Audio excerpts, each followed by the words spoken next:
தந்தை மகன் தூய ஆவியாரின் பெயராலே நம் ஆண்டவராகிய இயேசு கிறிஸ்துவின் அருளும் கடவுளின் அன்பும் தூய ஆவியாரின் நட்புறவும் உங்கள் அனைவரோடும் இருப்பதாக. உம் ஆன்மாவோடும் இருப்பதாக. இயேசுவில் அன்பார்ந்த சகோதர சகோதரிகளை, காலை பொழுதிலே இறைவனுடைய அருளுக்காக ஆசிருக்காக அவருடைய சன்னிதானம் தேடி ஒரே குழுமமாக குழுமியிருக்கின்றோம். இந்த நாள் முழுவதுமாக இறைவனுடைய அருள் ஆசிர் நம்மீது நிரம்ப பொழியப்பட நாம் செய்யக்கூடிய எல்லா காரியங்களிலும் இறைவன் தாமே நமக்கு முழுமையான வெற்றியை தந்தருள சிறப்பான விதத்திலே நம்மையே இந்த பலியிலே ஒப்பு கொடுத்து மன்றாடுவோம்.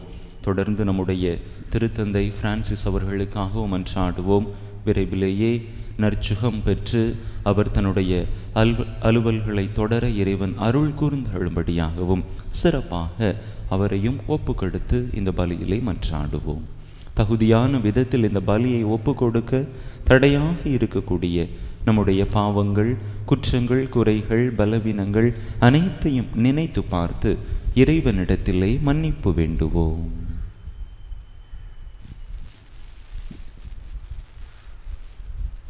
எல்லாம் வல்ல இறைவனிடமும் சகோதர சகோதரிகளை உங்களிடமும் நான் பாவி என்பதை ஏற்றுக்கொள்கிறேன். ஏனெனில் என் சிந்தனையாலும் சொல்லாலும் செயலாலும் கடமையில் தவறியதாலும் பாவங்கள் பல செய்தேன். என் பாவமே, என் பாவமே, என் பெரும் பாவமே. ஆகையால் இப்பொழுதும் கன்னியான புனித மரியாளையும் வானதூதர் புனிதர் அனைவரையும் சகோதர சகோதரிகளை உங்களையும் நம் இறைவனாகிய ஆண்டவரிடம் எனக்காக வேண்டிக் கொள்ள மன்றாடுகிறேன். எல்லாம் வல்ல இறைவன் நம்மீது இரக்கம் வைத்து நம் பாவங்களை எல்லாம் மன்னித்து நம்மை நிலை வாழ்வுக்கு அழைத்து செல்வாராக. ஆமென்.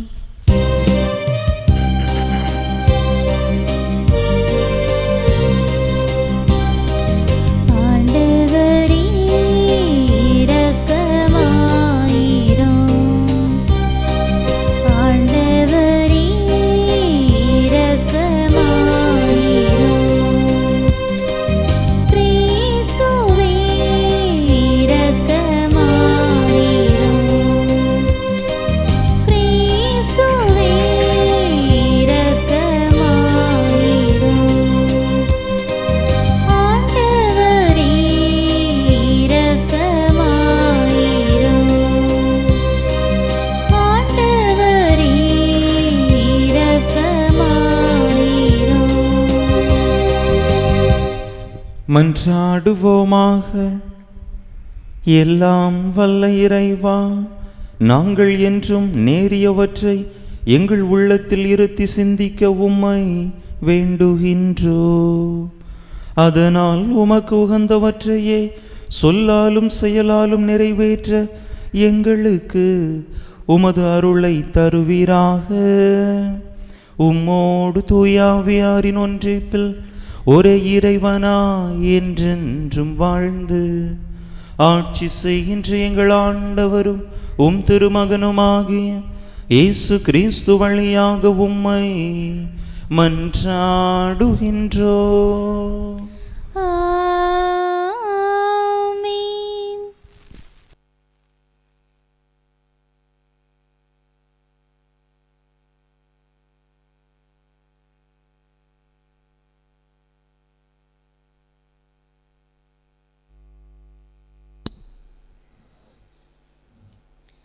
ஞானமே எல்லாவற்றுக்கும் முன்னர் உண்டாக்கப்பட்டது. சீராக்கின் ஞான நூலிலிருந்து வாசகம். அதிகாரம் 1, இறை திருவார்த்தைகள் 1 முதல் 10 முடிய. ஞானமெல்லாம் ஆண்டவரிடமிருந்தே வருகின்றது, அது என்றும் அவரோடு இருக்கின்றது. கடல் மணலையோ மழை துளியையோ முடிவில்லா காலத்தையோ யாரோ கணக்கிடுவார்? வான்வெளியின் உயரத்தையோ நில உலகின் அகலத்தையோ ஆழ்கடலையோ ஞானத்தையோ யாரே தேடி காண்பார்? எல்லாவற்றிற்கும் முன்னர் ஞானமே உண்டாக்கப்பட்டது. கூர்மதி கொண்ட அறிவுத்திறன் என்றென்றும் உள்ளது. உயர்வானில் உள்ள கடவுளின் வாக்கே ஞானத்தின் ஊற்று. என்றும் உள்ள கட்டளைகளே அதை அடையும் வழிகள். ஞானத்தின் ஆணிவேர் யாருக்கு வெளிப்பட்டது? அதன் நுணுக்கங்களை அறிந்தவர் எவர்? ஞானத்தின் அறிவாற்றல் யாருக்கு தெளிவாக்கப்பட்டது? அதன் பரந்த பட்டறிவை புரிந்து கொண்டவர் யார்? ஆண்டவர் ஒருவரே ஞானி ஆவார். தம் அரியணையில் வீற்றிருக்கும் அவர் பெரிதும் அச்சத்திற்கு உரியவர். அவரே ஞானத்தை படைத்தவர், அதனை கண்டு கணக்கிட்டவர்.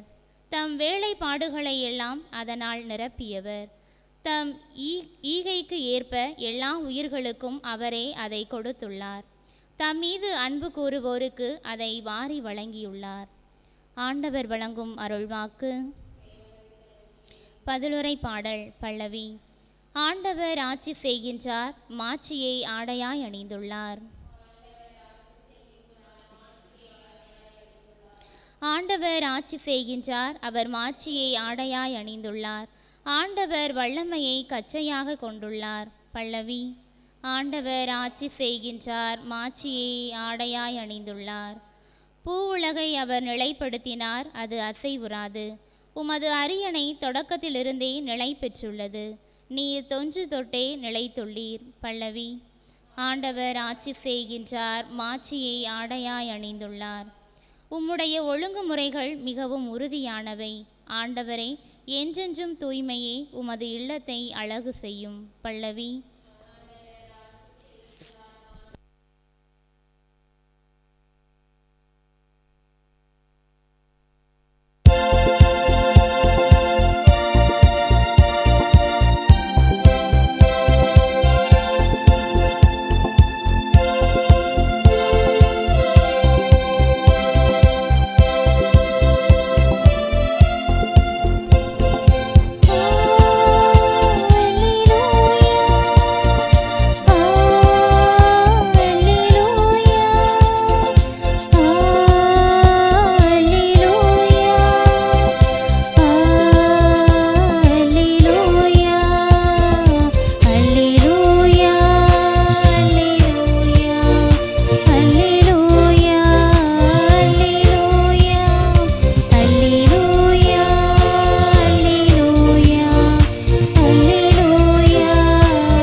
செய்தியின் வழியாக ஒளிரச் செய்தார்.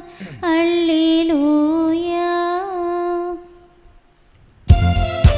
அல்லேலூயா, அல்லேலூயா, அல்லேலூயா, அல்லேலூயா, அல்லேலூயா, அல்லேலூயா, அல்லேலூயா, அல்லேலூயா. ஆண்டவர் உங்களோடு இருப்பாராக. உம் ஆன்மாவோடும் இருப்பாராக. மார்க் எழுதிய தூய நற்செய்தியிலிருந்து வாசகம். ஆண்டவரே, மாட்சி உமக்கே. அதிகாரம் 9, இறைவசனங்கள் 14 முதல் 29 முடிய. அக்காலத்தில் பேதுரு, யாக்கோபு, யோவான் ஆகிய மூவரும் மற்ற சீடரிடம் வந்தபொழுது பெருந்திரளான மக்கள் அவர்களை சூழ்ந்திருப்பதையும் மறைநூல் அறிஞர் அவர்களுடன் வாதாடுவதையும் கண்டனர். மக்கள் அனைவரும் இயேசுவை கண்டவுடனே மிக வியப்புற்று அவரிடம் ஓடிப்போய் அவரை வாழ்த்தினர். அவர் அவர்களை நோக்கி, நீங்கள் இவர்களோடு எதை பற்றி வாதாடுகிறீர்கள் என்று கேட்டார். அப்போது கூட்டத்திலிருந்து ஒருவர் அவரை பார்த்து, போதகரே, தீய ஆவி பிடித்து பேச்சிழந்த என் மகனை உம்மிடம் கொண்டு வந்தேன். அது அவனை பிடித்து அந்த இடத்திலேயே அவனை கீழே தள்ளுகிறது. அவன் வாயில் நுரை தள்ளி பற்களை நெரிக்கிறான். உடம்பும் விரைத்து போகிறது. அதை ஓட்டி விடும்படி நான் உம் சீடரிடம் கேட்டேன், அவர்களால் இயலவில்லை என்று கூறினார். அதற்கு அவர் அவர்களிடம், நம்பிக்கையற்ற தலைமுறையினரே, எவ்வளவு காலம் நான் உங்களோடு இருக்க இயலும்? எவ்வளவு காலம் நான் உங்களை பொறுத்து கொள்ள இயலும்? அவனை என்னிடம் கொண்டு வாருங்கள் என்று கூறினார். அவர்கள் அவனை அவரிடம் கொண்டு வந்தார்கள். அவரை கண்டவுடன் அந்த ஆவி அவனுக்கு வலிப்பு உண்டாக்க அவன் தரையில் விழுந்து புரண்டான். வாயில் நுரை தள்ளியது. அவர் அவனுடைய தந்தையை பார்த்து, இது இவனுக்கு வந்து எவ்வளவு காலமாயிற்று என்று கேட்டார். அதற்கு அவர், குழந்தை பருவத்திலிருந்து இது இருந்து வருகிறது. இவனை ஒழித்துவிட தீயிலும் தண்ணீரிலும் பலமுறை அந்த ஆவி இவனை தள்ளியதுண்டு. உமால் ஏதாவது செய்ய இயலுமானால் எங்கள் மீது பரிவு கொண்டு எங்களுக்கு உதவி செய்யும் என்றார். இயேசு அவரை நோக்கி, இயலுமானாலா? நம்புகிறவருக்கு எல்லாம் நிகழும் என்றார்.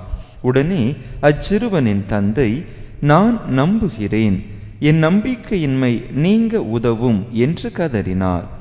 அப்போது மக்கள் கூட்டம் தம்மிடம் ஓடி வருவதை இயேசு கண்டு அந்த தீய ஆவியை அதட்டி, ஊமை செவிட்டு ஆவியே, உனக்கு கட்டளையிடுகிறேன், இவனை விட்டு போ, இனி இவனுள் நுழையாதே என்றார். அது அலறி அவனுக்கு மிகுந்த வலிப்பு உண்டாக்கி வெளியேறியது. அச்சிறுவன் செத்தவன் போலானான். ஆகவே அவர்களுள் பலர், அவன் இறந்து விட்டான் என்றனர். இயேசு அவன் கையை பிடித்து தூக்கிவிட்டார். அவனும் எழுந்தான்.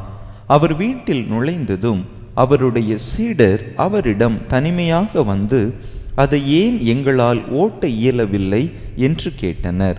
அதற்கு அவர், இவ்வகை பேய் இறை வேண்டலினாலும் நோன்பினாலும் அன்றி வேறு எதனாலும் வெளியேறாது என்றார். ஆண்டவரின் அருள் வாக்கு. கிறிஸ்துவே உமக்கு புகழ்.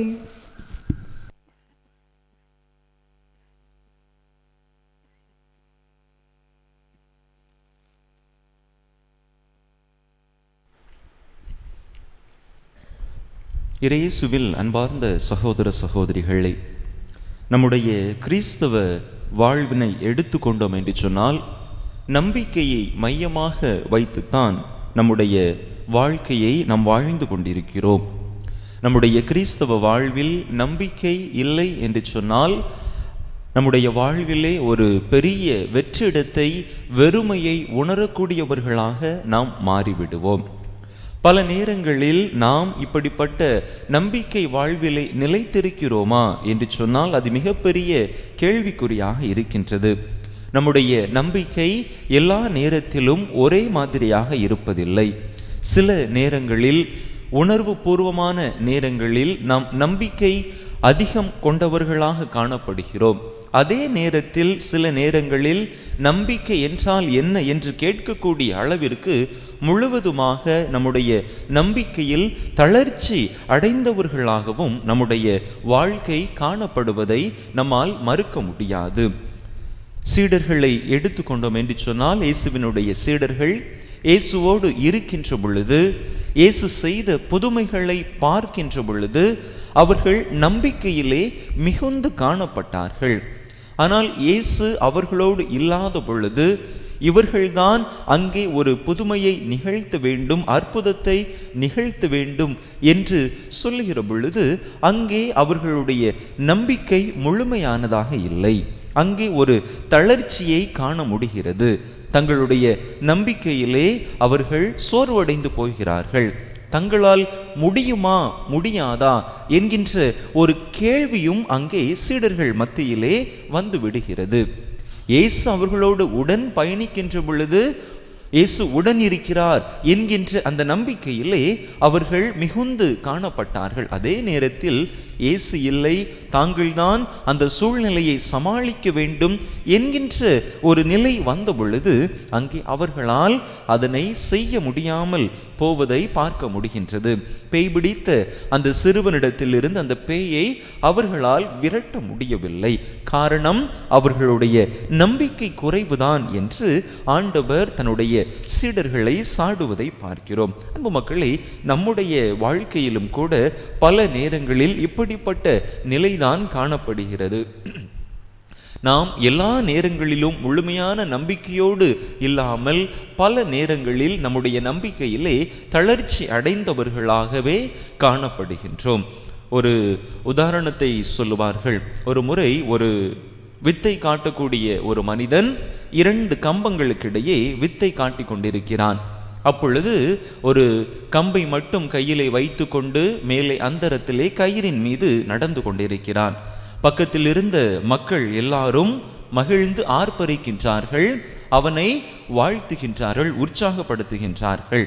தொடர்ந்து அவன் அடுத்த முறை தன்னுடைய 5 வயது மகளை தன்னுடைய தோளிலே தூக்கி வைத்து கொண்டு அந்த கம்பத்தின் மீது, அந்த கயிறின் மீது நடக்க ஆரம்பிக்கிறான். மக்களுக்கு இன்னும் அதிக உற்சாகம் என்று, சூப்பர் என்று அவனை வாழ்த்தி அதிகமாக ஆர்ப்பரித்து கொண்டிருக்கிறார்கள். அதற்கு பிற்பாடு 3வது முறை இப்பொழுது அவன் தன்னுடைய பயணத்தை தொடர ஆரம்பிக்கின்றான். அதற்கு முன்பதாக மக்களிடத்திலே கேட்கின்றான், நான் முதலிலே கம்பை வைத்து கொண்டு நடந்தேன் பார்த்தீர்கள், அடுத்ததாக என்னுடைய மகளை என்னுடைய தோள் மீது வைத்து கொண்டு நடந்தேன், இப்பொழுது உங்களில் யாராவது என் மீது, என்னுடைய தோள் மீது ஏறி அமர்வதற்கு தயாராக இருக்கின்றீர்களா? உங்களுடைய குழந்தைகளை என்னிடத்திலே கொடுத்து இதன் மீது நடப்பதற்கு நீங்கள் அனுமதிப்பீர்களா என்று சொன்ன பொழுது கூடியிருந்த மக்கள் கூட்டம் யாரும் வாய் திறக்கவில்லை. அன்பு மக்களே, பல நேரங்களில் நம்முடைய நம்பிக்கையும் இப்படிப்பட்டதாகத்தான் இருக்கின்றது. நமக்கு என்று வருகின்ற பொழுது அங்கே ஒரு தயக்கத்தை காட்டுகிறோம். அதே நேரத்திலே மற்றவர்கள் செய்கின்ற பொழுது அங்கே நாம் கூடுதலான ஒரு நம்பிக்கையை வெளிப்படுத்துவதை பார்க்க முடிகின்றது. எப்பொழுது நம்முடைய வாழ்க்கையிலே இப்படிப்பட்ட நம்பிக்கை குறைவு காணப்படுகிறதோ அப்பொழுதே அது நாம் இறைவனுடைய அருளை, ஆசீர்வாதத்தை பெறுவதற்கு, நம்முடைய வாழ்க்கையிலே அற்புதங்களை அனுபவிப்பதற்கு தடையாக இருக்கின்றது என்பதை உணர்ந்து கொள்ள வேண்டும்.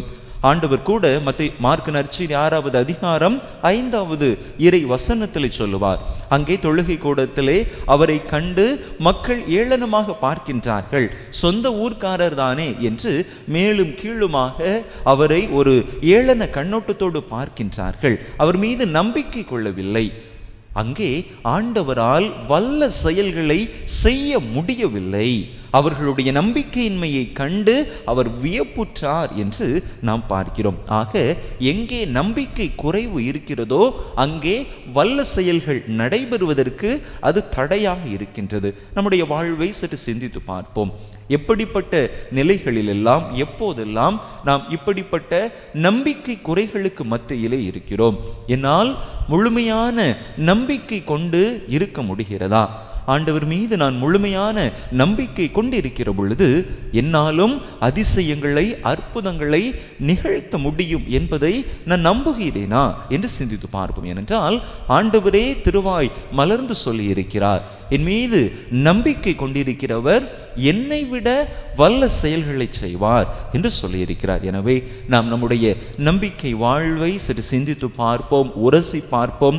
எங்கு என்னுடைய நம்பிக்கை குறைவுபடுகிறது என்பதை உணர்ந்து ஆண்டவர் மீது அசைக்க முடியாத ஆழமான நம்பிக்கை வைத்து வாழ முயற்சி செய்வோம். அவ்வாறு நாம் நம்பிக்கை வாழ்விலே நாம் ஆழப்பட்டு நிற்கின்ற பொழுது நம்முடைய வாழ்விலும் அற்புதங்கள் நடக்கும், நம்மாலும் அதே அற்புதங்களை செய்ய முடியும். எனவே தொடர்ந்து ஆண்டவர் தாமே நம்முடைய நம்பிக்கை வாழ்வை ஆழப்படுத்த நம்மையே அவருடைய கரங்களில் ஒப்பு கொடுத்து மன்றாடுவோம்.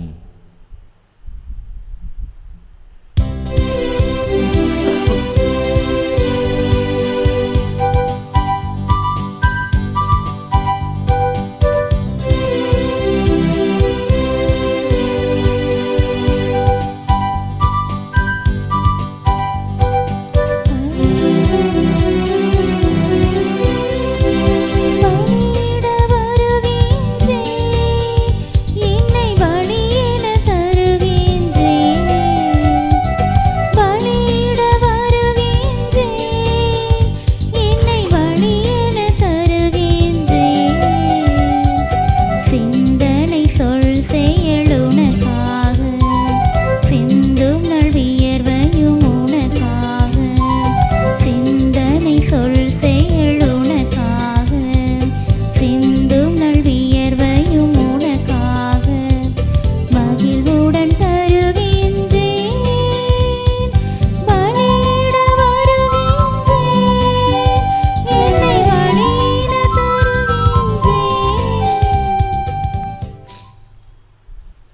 சகோதர சகோதரிகளே, என்னுடையதும் உங்களுடையதுமான இப்பலி எல்லாம் வல்ல தந்தையாய் இறைவனுக்கு ஏற்றதாகும்படி மன்றாடுங்கள். ஆண்டவர் தம் திருப்பெயரின் புகழ்ச்சிக்காகவும் ஆட்சிக்காகவும் நமது நன்மைக்காகவும் புனித திரு அவையின் அனைத்து நலன்களுக்காகவும் மது கையிலிருந்து இப்படியே ஏற்றுக்கொள்வாராக. ஆண்டவரே, உமறை நிகழ்வுகளை உரிய முறையில் கொண்டாடும் நாங்கள் உம்மை வேண்டுகின்றோம். அதனால் உமது மாட்சியின் மேன்மைக்காக நாங்கள் ஒப்பு கொடுக்கும் இப்பலி எங்கள் மீட்புக்கும் பயன்படுவதாக. எங்கள் ஆண்டவராகிய கிறிஸ்து வழியாக உம்மை மன்றாடுகின்றோம்.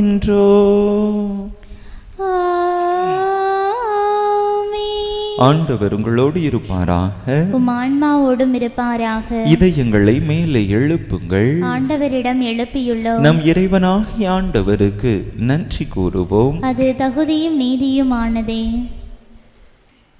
ஆண்டவரே, தூயவரான தந்தையே, என்றும் உள்ள எல்லாம் வல்ல இறைவா, எந்நாளும் எவ்விடத்திலும் நாங்கள் உமக்கு நன்றி செலுத்துவது மெய்யாகவே தகுதியும் நீதியுமாகும்.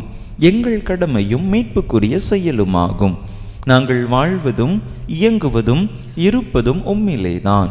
இந்த உடலோடு வாழ்கையில் உமது பரிவிரக்கத்தின் பயன்களை மட்டுமே நாங்கள் நாள்தோறும் அனுபவிப்பதோடன்றி இப்பொழுதே நிலை வாழ்வின் பிணையையும் கொண்டுள்ளோம். ஏனெனில் உமாவியாரின் முதற் கனிகளை பெற்றுள்ள நாங்கள் பாஸ்கா மறை நிகழ்வின் பயன் எங்களுக்கு என்றும் உண்டு என நம்புகின்றோம். அந்த ஆவியார் வழியாகவே நீர் இயேசுவை சாவினின்று உயிர்த்தெழச் செய்தீர். ஆகவே நாங்கள் வானதூதர் அனைவரோடும் சேர்ந்து உமை புகழ்ந்தேத்தி அக்களித்து ஆர்ப்பரித்து பாடுவதாவது:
ஆண்டவரே, நீர்மையாகவே தூயவர், தூய்மை அனைத்துக்கும் ஊற்று. ஆகவே உம்முடைய ஆவியை பொழிந்து இக்காணிக்கைகளை தூய்மைப்படுத்த உம்மை வேண்டுகின்றோம். இவ்வாறு எங்கள் ஆண்டவர் இயேசு கிறிஸ்துவின் உடலும் இரத்தமுமாக எங்களுக்கு இவை மாறுவனவாக. அவர் பாடுபட விளம் கனிந்து தம்மை கையளித்த போது அப்பத்தை எடுத்து நன்றி செலுத்தி அதை பிட்டு தம் சீடர்களுக்கு அளித்து அவர் கூறியதாவது: அனைவரும் இதிலிருந்து பெற்று உண்ணுங்கள், ஏனெனில் இது உங்களுக்காக கையளிக்கப்படும் என் உடல்.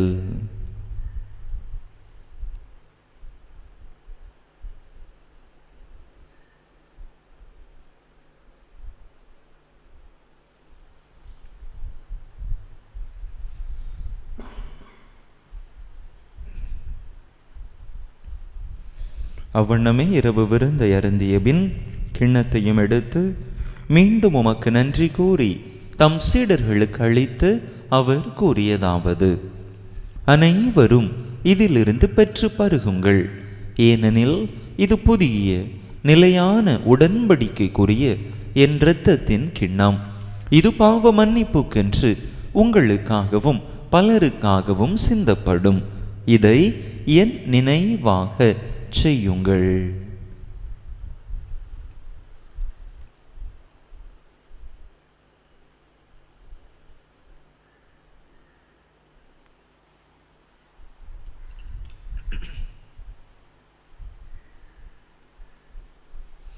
நம்பிக்கையின் மறைபொருள்.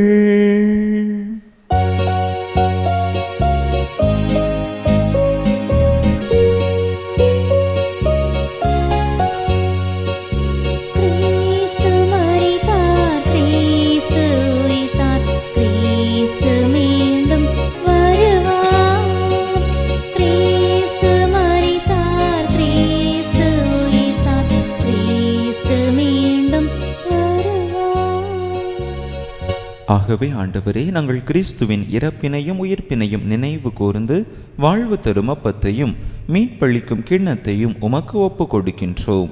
உம் திருமுன்னின்று உமக்கு ஊழியம் புரிய தகுந்தவர்கள் என எங்களை ஏற்றுக்கொண்டீர். எனவே உமக்கு நன்றி செலுத்துகின்றோம். மேலும் கிறிஸ்துவின் உடலிலும் இரத்தத்திலும் பங்கு கொள்ளும் எங்களை தூய ஆவியார் ஒன்று சேர்க்க வேண்டுமென உமை தாழ்மையுடன் மன்றாடுகின்றோம். ஆண்டவரே, உலகெங்கும் பரவியிருக்கும் உமது திரு அவையை நினைவு கூர்ந்தருளும். எங்கள் திருத்தந்தை பிரான்சிஸ், எங்கள் ஆயர் ஸ்டீஃபன், எல்லா திருநிலையினர் ஆகிய அனைவரோடும் உமது திரு அவை அன்பில் நிறைவு பெறச் செய்தருளும். மேலும் உயிர்த்தெழும் எதிர்நோக்குடன் துயில் கொள்ளும் எங்கள் சகோதர சகோதரிகளையும் இறந்தோர் அனைவரையும் இரக்கத்துடன் நினைவு கூர்ந்து உமது திருமுக ஒளியினுள் ஏற்றருளும். எங்கள் அனைவர் மீதும் இரக்கமாயிரும். கடவுளின் கன்னித்தாயும் எங்கள் பாதுகாவலியுமான புனித ஜெபமாலை அன்னை, அவருடைய கணவரான புனித யோசேப்பு, புனித திருத்தூதர்கள், இவ்வுலகில் உமக்கு உகந்தவராயிருந்தோர் ஆகிய புனிதர் அனைவருடனும் நாங்கள் நிலை வாழ்வில் பங்கு கொள்ளும் தகுதி பெற்று உம் திருமகன் இயேசு கிறிஸ்து வழியாக உமை புகழ்ந்தேத்தும் வரமருள உமை மன்றாடுகின்றோம்.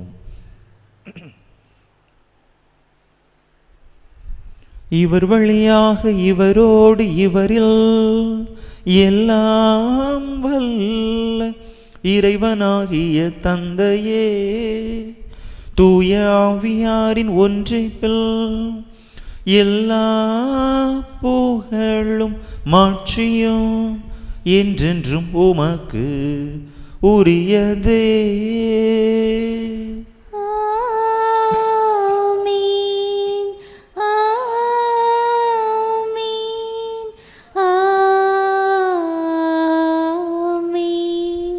மீட்பரின் கட்டளையால் கற்பிக்கப்பட்டு இறை படிப்பினையால் பயிற்சி பெற்ற நாம் துணிந்து சொல்லுவோம். உமது பெயர் தூயது என போற்ற பெறுக, உமது ஆட்சி வருக, உமது திருவிழம் விண்ணுலகில் நிறைவேறுவது போல மண்ணுலகிலும் நிறைவேறுக. எங்கள் அன்றாட உணவை இன்று எங்களுக்கு தாரும். எங்களுக்கு எதிராக குற்றம் செய்வோரை நாங்கள் மன்னிப்பது போல எங்கள் குற்றங்களை மன்னியும். எங்களை சோதனைக்கு உட்படுத்தாதையும் தீமையிலிருந்து எங்களை விடுவித்தருளும். ஆண்டவரே, தீமை அனைத்திலிருந்தும் எங்களை விடுவித்து எங்கள் வாழ்நாளில் அமைதியை கனிவுடன் அருள உமை மன்றாடுகின்றோம். உமது இரக்கத்தின் உதவியால் நாங்கள் பாவத்தில் இருந்து எப்போதும் விடுதலை பெற்று யாதொரு கலக்கமுமின்றி நலமாயிருப்போமாக. நாங்கள் எதிர்நோக்கி இருக்கும் பேரின்பத்துக்காகவும் எம் மீட்பராகிய இயேசு கிறிஸ்துவின் வருகைக்காகவும் காத்திருக்கின்றோம். ஏனெனில் ஆட்சியும் வல்லமையும் ஆட்சியும் என்றென்றும் உமதே. ஆண்டவரே இயேசு கிறிஸ்துவே, அமைதியை உங்களுக்கு விட்டுச் சொல்லுகின்றேன், என் அமைதியையே உங்களுக்கு அளிக்கின்றேன் என்று உம் திருத்தூதர்களுக்கு மொழிந்தீரே. எங்கள் பாவங்களை பாராமல் உமது திரு அவையின் நம்பிக்கையை கண்ணோக்கி உமது திருவுளத்துக்கு ஏற்ப அதற்கு அமைதியையும் ஒற்றுமையையும் அளித்தருள்வீராக. என்றென்றும் வாழ்ந்து ஆட்சி செய்கின்றவர் நீரே. ஆமென். ஆண்டவருடைய அமைதி உங்கள் அனைவரோடும் என்றும் இருப்பதாக. உம் ஆன்மாவோடும் இருப்பதாக. ஒருவருக்கொருவர் கிறிஸ்து வழங்கும் அமைதியை பகிர்ந்து கொள்வோம்.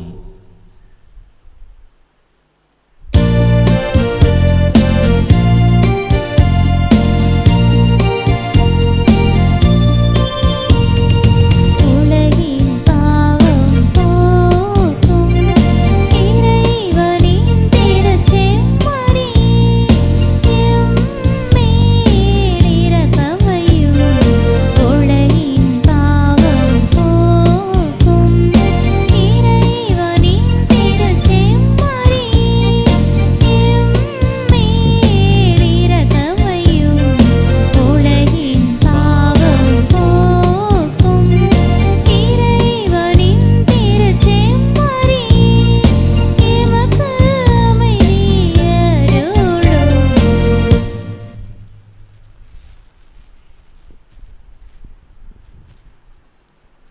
இதோ இறைவனின் செம்மறி, இதோ உலகின் பாவங்களை போக்குகின்றவர். இந்த செம்மறியின் திருவிருந்துக்கு அழைக்கப் பெற்றுள்ள நாம் பேறு பெற்றோம். ஆண்டவரே, நீர் என்னிடத்தில் எழுந்தருளி வர நான் தகுதியற்றவள். ஆனால் ஒரு வார்த்தை மட்டும் சொல்லியருளும், எனது ஆன்மா நலமடையும்.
கிறிஸ்து பிறப்பின் யூபிலி ஆண்டு இறைவேண்டல். விண்ணக தந்தையே, உம் திருமகன் இயேசு கிறிஸ்துவில் நீர் எங்களுக்கு வழங்கிய நம்பிக்கைக்காக உமக்கு நன்றி. தூய ஆவியார் வழியாக தந்த பிறரன்பு என்னும் கொடைக்காக நன்றி. இந்த நம்பிக்கையாலும் அன்பாலும் உமது அரசின் வருகையை எதிர்நோக்கும் அருளை எங்களுக்கு தாரும். உமது நற்செய்தியின் சான்றுகளாக எங்களை மாற்றும். தீமையின் ஆற்றல்களை எங்களிடமிருந்து அகற்றும். நாங்களும் இவ்வுலகம் புதிய விண்ணகம் புதிய மண்ணகம் நோக்கிய பயணத்தில் இறை வார்த்தையால் மாற்றம் பெறுவோமாக. இந்த யூபிலி கொண்டாட்டத்தின் அருள் எதிர்நோக்கின் திருப்பயணிகளாகி எங்களை வழிநடத்தட்டும். விண்ணக செல்வங்களுக்கான ஆர்வத்தை எம்மில் தூண்டி எழுப்பட்டும். எம் மீட்பர் இயேசுவின் மகிழ்ச்சியும் அமைதியும் உலகை நிரப்புவதாக. மூவொரு கடவுளே, உமக்கே மாட்சி, உமக்கே புகழ், உமக்கே நன்றி. ஆமீன். ஆண்டவரே, நீரே உலகிற்கு வந்த வாழும் கடவுளின் மகனாகிய மெஸ்ஸியா என நம்புகிறேன். மன்றாடுவோமாக. எல்லாம் வல்ல இறைவா, இம்மறை நிகழ்வுகளின் வழியாக கிறிஸ்துவினுடைய மீட்பின் பிணையை பெற்று கொண்டுள்ளோம். இதன் பயனாக நாங்கள் அவருடைய மீட்பின் பயனை துய்த்துணர எங்களுக்கு அருள் புரிவீராக. எங்கள் ஆண்டவராகிய கிறிஸ்து வழியாக உம்மை மன்றாடுகின்றோம்.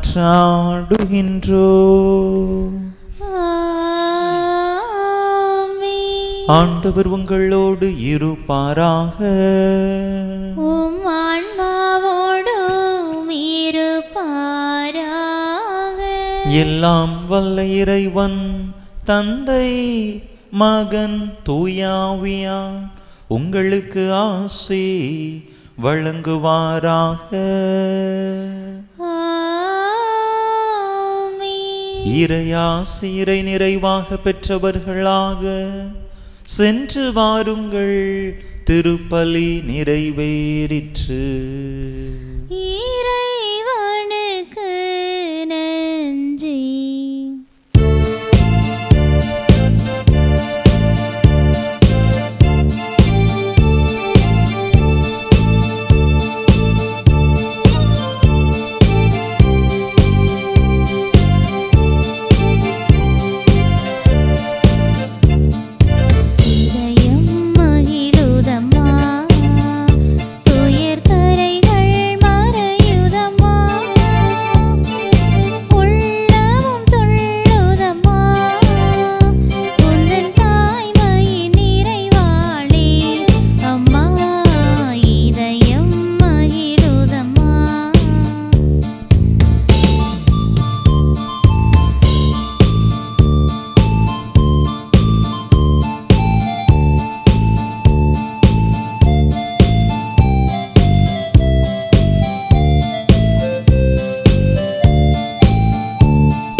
திருப்பலி நிறைவேற்றிய நம் பங்கு தந்தையின் உடல் சுகத்திற்காகவும் திருப்பலியில் பங்கேற்ற ஒவ்வொருவரின் குடும்ப நலனுக்காகவும் பிள்ளைகளின் அர்ப்பணிப்பிற்காகவும் வேண்டிக் கொள்வோம்.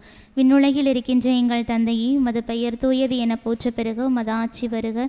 உமது திருவுளம் விண்ணுலகில் நிறைவேறுவது போல மண்ணுலகிலும் நிறைவேறுக.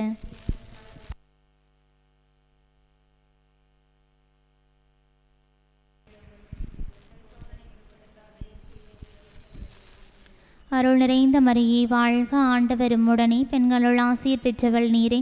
உம்முடைய திருவயிற்றின் கனியாகிய இயேசுவும் ஆசீர் பெற்றவரே.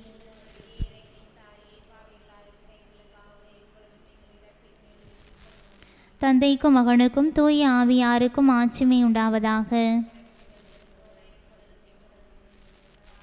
புனித ஜெபமாலை அன்னையே, புனித ஜெபமாலை அன்னையே, புனித ஜெபமாலை அன்னையே.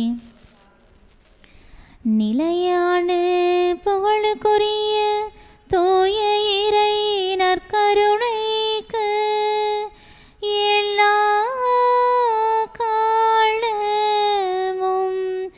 ஆராதனையும் புகழும் போற்றியும் மாட்சிமையும் உண்டாக கடவது.